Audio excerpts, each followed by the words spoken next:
Malcolm Edward MacArthur, the man charged with the murder of Bridie Gargan in Phoenix Park, Dublin on July 22nd and Dónal Dunne, the Offaly farmer, on July 25th, has been sent for trial in custody to the present sitting of the Central Criminal Court, when he made a brief appearance in the Dublin District Court today. His address was given as Carnsore, Pilot View, Dalkey, County Dublin. Shola on Ardaina, Patrick Connolly. Shoshgale Vrishim Rohal on Tauri. Dilettante voor clash voer adigid le hoogte bij Malcolm MacArthur, adigid de chashe gefekalach, sudderle klasse line agus dline shachtode.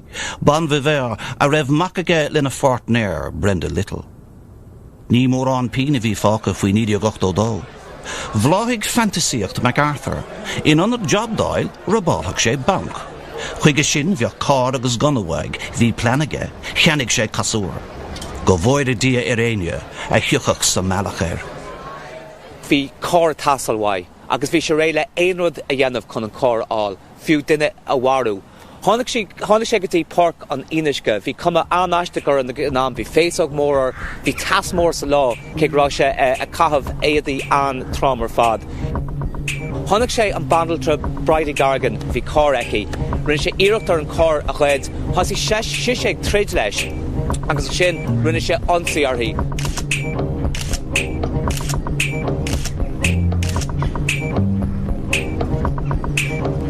Dóg sé an fork, bhí siise sa cór, bhí sé ag fáil báis, bhí fullar an bhuineog, bhí córa beag a hisbán grá sé a gobar mar bhanaltra. De cheans bhí áthar cór ag dul tríd Páirc an Inisce ag an nám.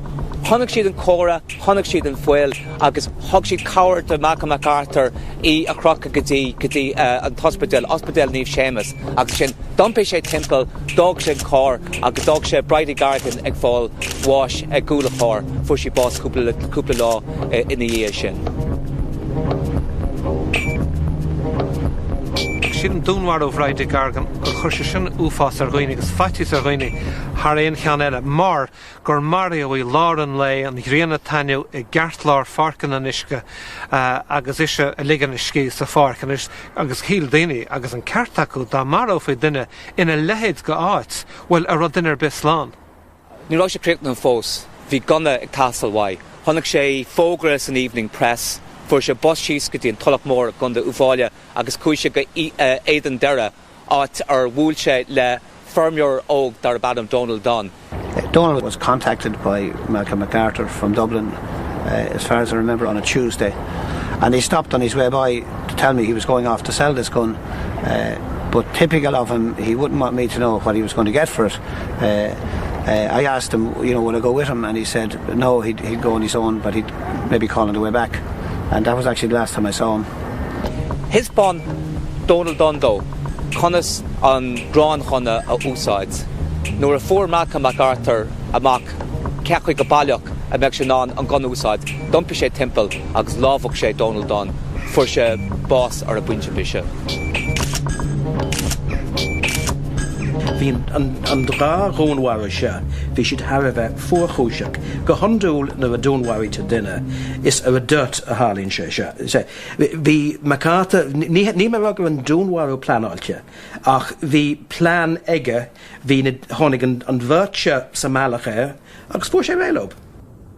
Bert gún war a fóir a bhí a chuardach fós ag na Gardaí. Bhí an pobl ar ara.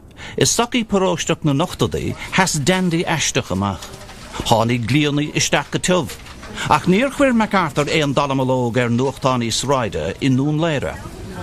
When I saw him first, he was on the process of growing a beard, and it's just a bit suspicious of him, he looked a bit weird,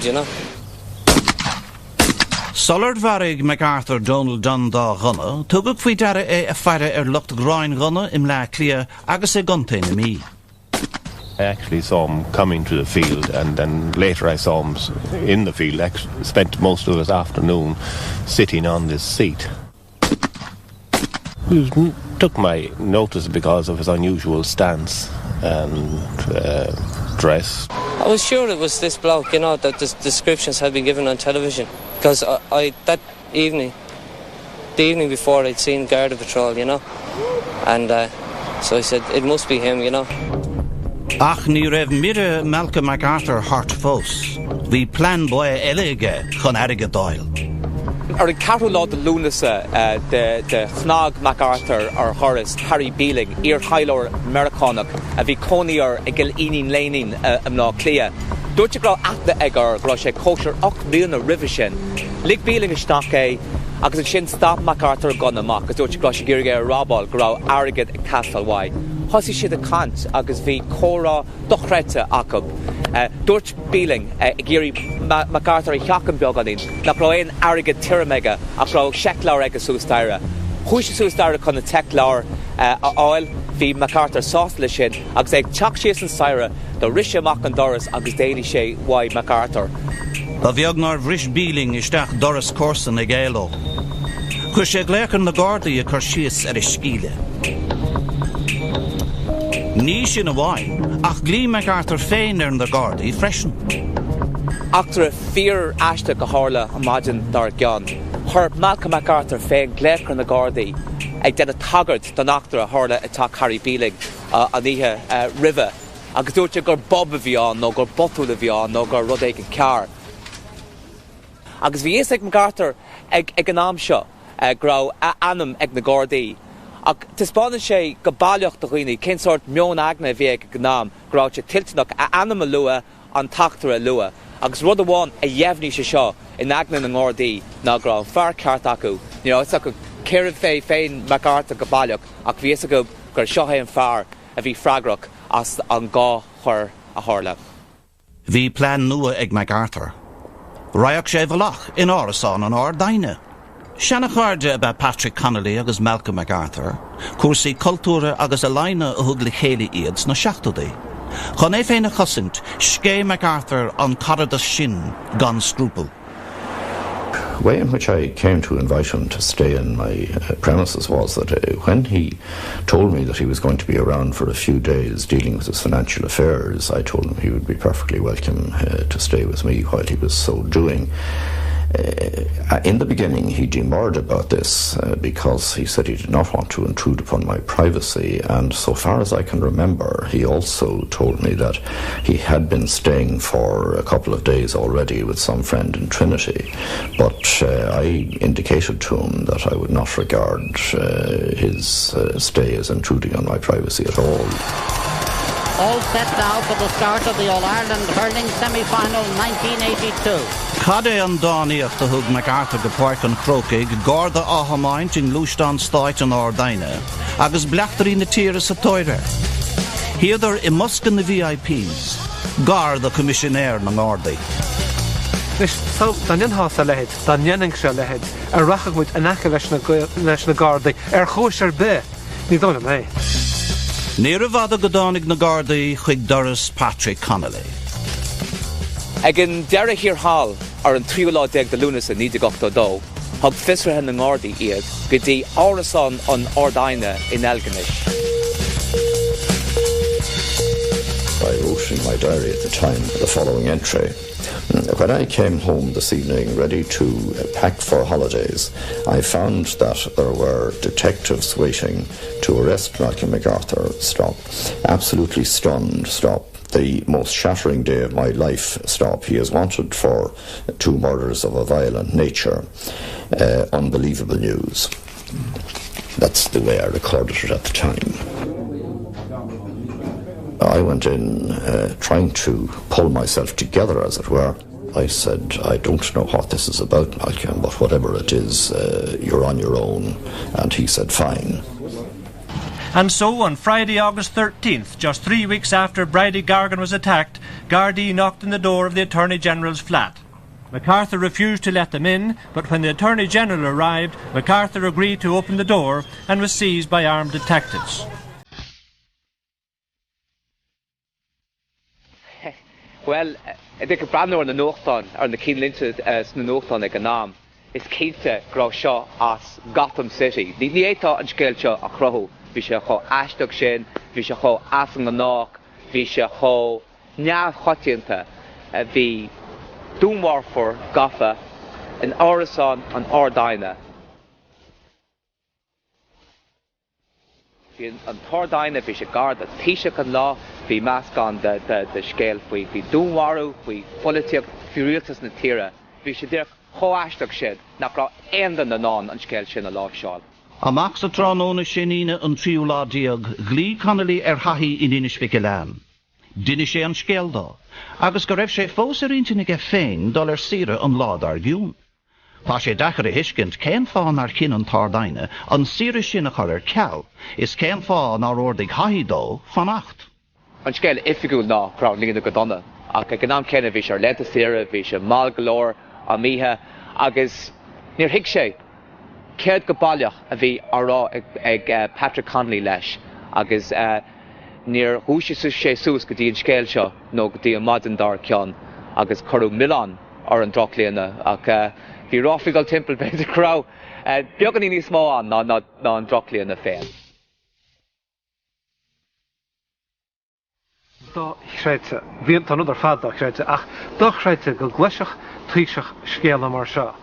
Agus gnéireach sé, is cuma cécha donna sa bhíon lína telefón, is cuma cécha duléir sa bhíon córa, gnéireach sé le fearr, a bhí neachcheantach ach fearr ar gá dún warachóir in na haach. Féachta tú galar le henta sire? Ja, oké, ceartúir se pléimúid éile ar heachtaú rais, ach sin rud a harda. Fuoin dánach, ní scéal a bhí anna hiile ach scanal. Dordig hathí a chara Patrick Connolly a bhaile go pras as America. Tar éis an tríú gléoch telefón nar a dúra le Paddy Connolly, tar a rais ar a buinte. Ní rinne an rialtas an írinne, ach tar réir mar a hanna an írinne han solis. Well, ar nói chuí áras an phobal i méid. Agus an sin de réir mar a fuórmúid amach gur a Paddy Connolly gan locht, agus nar hála ach gur hannig an ferse ag an doras agus gur chuir sé fáid a rive, mar a dhéanach duine ar be. Bhfuil an sin hasig daine a gaiir níos árasaí agus níos árasaí faoi Charlie, agus híle mar cinnach ran ceartagan, híle mar nanim dé cinhainte bhí ag Charlie le seo. Agus fuair dá gairir na scanna, bhí dráma eile ar siúil ar an sathran nuair a cúisiíag Malcolm MacArthur ó scóir na cuairte dúhí in nún léire. Well, it was the first chance to see who this person was. We were locked in there until he arrived, and then outside, suddenly you heard roars and shouts and bangs, and suddenly the door of the courthouse slammed. We turned round and 3 men walked in civilian clothes, and it was obvious that 2 of them were detectives, and in the middle was this strange-looking man with his hands in his pockets, completely casually strolling in, looking around for all the world like somebody walking into an art gallery or into a dinner party. Honnig sé Jack gan fucht na fatjes. Bhena sé an ní mór na seo a bhí an, bhena sé an os céisib hang, céfah bhil sib sin seo. Tweed jacket, elegant walk, brogues, sort of flannel trousers. He was a bit like a character had wandered out of a sort of 19th century play or something. Híl na hiig sé go sé mhail go si se cáilte aige, bhí sé nós cumalom. Agus sin an cinál deacha bhí aige sílam a riomhanáil, agus sin scuisa an nó. Híl sé hain go sé difriúil, go sé hain ag feimú a level difriúil when chuid eile an phobal. An ihe tar éis a cúisiíag MacArthur faoi dhearra hir hawl tháinig Patrick Connolly a bhaile. Tá maina go cinsílaí agus d'éirigh sé asifig.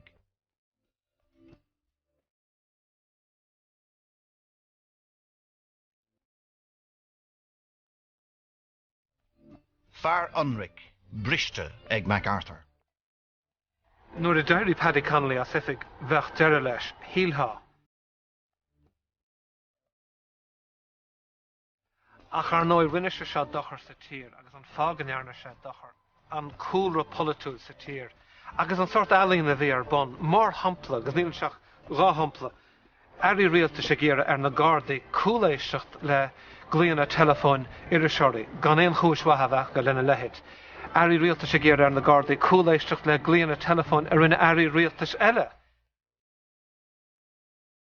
Fiú nar a hála se seán, ar bhín na Gardaí a techt go dtí an teach seo agus riontanach a fearragáil a dechan ar daine, níor ghlí aon duine ar an rialtas, níor ghlí aon duine ar effigantísin.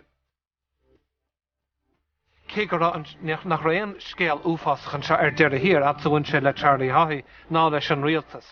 Orsa a bhí an locht gur a cuasaí chó donna agus chó hárasach sa tír, gur a muide árasach. the political storm clouds are gathering for Mr Haughey with the departure from office of Attorney General Patrick Connolly. This morning, Michael O'Leary said that Doyle must be recalled to discuss the implications of the weekend's events, and other parties are gradually shedding the cloak of caution that had muted their previous statements on the whole affair. An bhart an seachtú láideag, thug cathal hacha an press agala bhluitir leis fós in an nuirte na focla cinúnacha sin. Grotesque, unbelievable, bizarre and unprecedented. This was, as I say, a grotesque situation, one that none of us had ever experienced before. I don't think there's anyone in this room who's ever had such an experience of such an unprecedented situation. I think Haughey's media advisors made a grave mistake. If you put him on the 6 o'clock news in the press conference talking about this case, he is part of this case, even though he's not part of this case. Secondly, the Gubu, that selection of words, they smell of media management. Some genius somewhere sat down and wrote those 4 words for Charlie and left them hanging around his neck forever. This was a grotesque, unprecedented, bizarre, unbelievable situation. It's been an earthquake that summer. Charles Haughey would have been blamed. If it had rained in August, Charles Haughey would have been blamed, you know. That was the mood of the time. They were out and they were after them. There was a determined group in the newspapers and in politics to get him, and any method could be used. There was a conflict of interest here, Taoiseach, between a man who was involved in a public scandal at this stage and a man who was advising you on whether he should depart further from the country. I would certainly think, yes, there was a very real conflict of interest, yes. Mr Haughey has gone on with a lot of huff and puff about the constitutional position of the Attorney General, that he couldn't prevent him from going on holidays. That's nonsense. And you allowed him autonomy in making this decision to travel on to New York? I allowed him. It was his personal position was involved. It is absolutely amazing that the Taoiseach made no effort whatever to ring the Garda Commissioner or the Secretary of the Department of Justice to establish the facts. That is unbelievable. And if that is what actually happened, I think it's such gross incompetence that the Taoiseach himself has to consider his position. His suggestion to me that he would like to think about it, think about the situation and talk to me from New York was reasonable on his part, and one which I accepted. The fact, Taoiseach, that Mr Connolly... That's all I have to say about that. I'm sorry, I can't. An mewn bhí Fianna Fáil, gachúir ar hanig, sna hochtúidí agus na nóchadí, gachúir ar hanig droch scéala, an chéad cheiste chuirdar ar a chéad ná, did we do it? Sa gás áirithe seo bhí Charlie Haughey, bhí Fianna Fáil gan locht, ach cén tíntas gur chuir daoine ceist agus gur daoine áirisach. Gubu a lééis sé féinarb, agus is achtar gubu a bhí an, agus beidir gur eisceacht a bhí an seo, de chéadú riamh grá Charlie Haughey a ganspóid, agus nach rá Milan nó locht a bheith bans leis. Tá ceisná mar sort of start sicóiseach mar der fá MacArthur a gcónaí, you know. Bachóir ra mar Dunne, you know, I mean, an quoteach nuxan artegen, you know, nor a fush an gunnawoig, you know, sorry old chap, you know. And reach like, did he have to do that, you know? I mean, agus an cheist céanna mar other Bride Gargan bocht, you know, did he have to kill her, you know, if he only wanted her car, you know?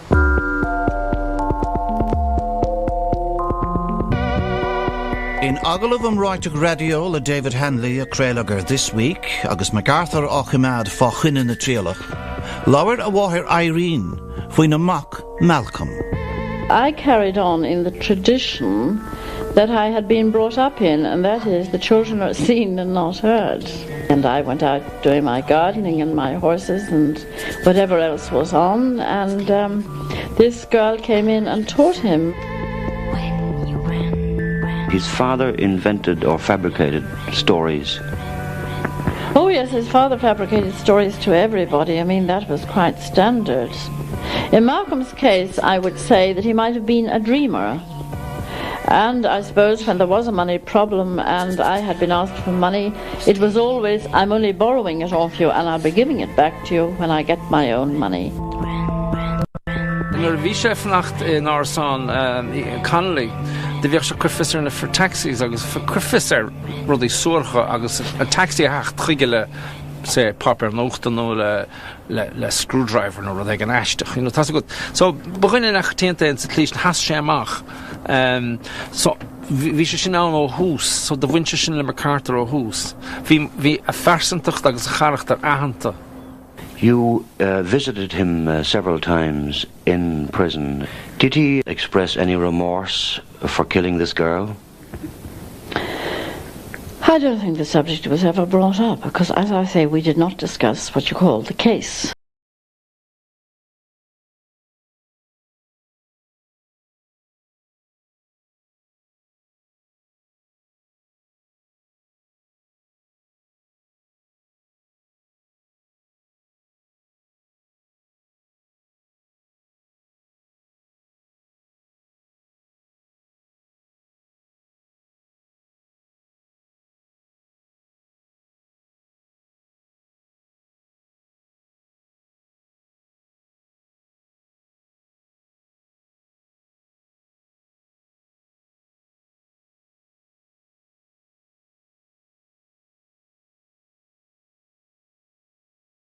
Níach an stát a rá le cás Dónal Dunne, ráhá sin anóta anarag chlán Dónal Dunne agus hica ráib. When MacArthur arrived for today's hearing, the courtroom was again crowded in anticipation of a trial of perhaps 3 weeks' duration.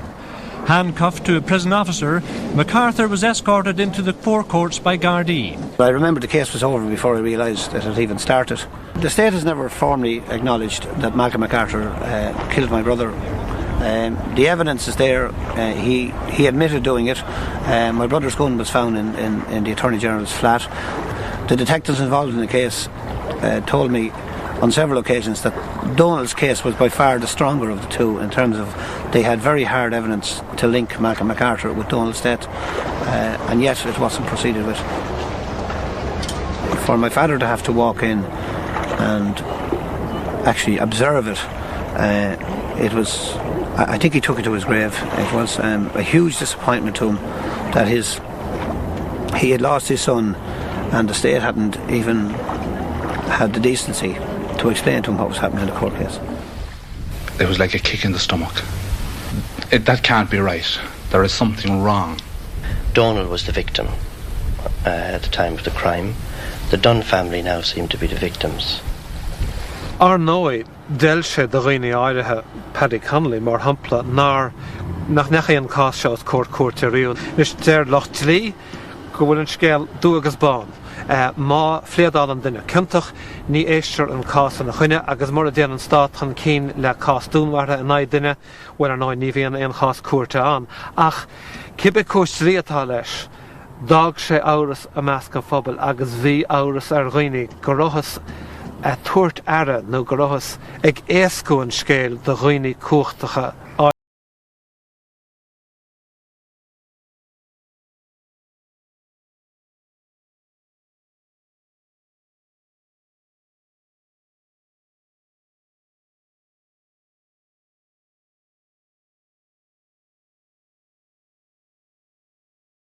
Should have spent in prison. He's been in prison for 20 years. Do you think that was too long? Well, I think 8 years is plenty of vengeance on these sort of things. We should stop building more prisons. I'll agree with her there. What we should do is start building more gallows for the likes of him. Tá Malcolm MacArthur tá sé gábhíon is fithe sa bríosún, tá sé fáil antachaíocht ón a bhean céile Brenda Little agus ón a Wach, agus credim féin go nachhfuil sé contúirtach a hiile, nachhfuil sé chun éon chur a dhéanamh a hiile, agus credim féin am a chrí féin go mo chóir é a scuilú agus a scuilú inis. It's probably unfinished business that will remain unfinished until such time as he's either charged or if he stays in prison for the rest of his days. But certainly in terms of him being released, that would be a very traumatic event.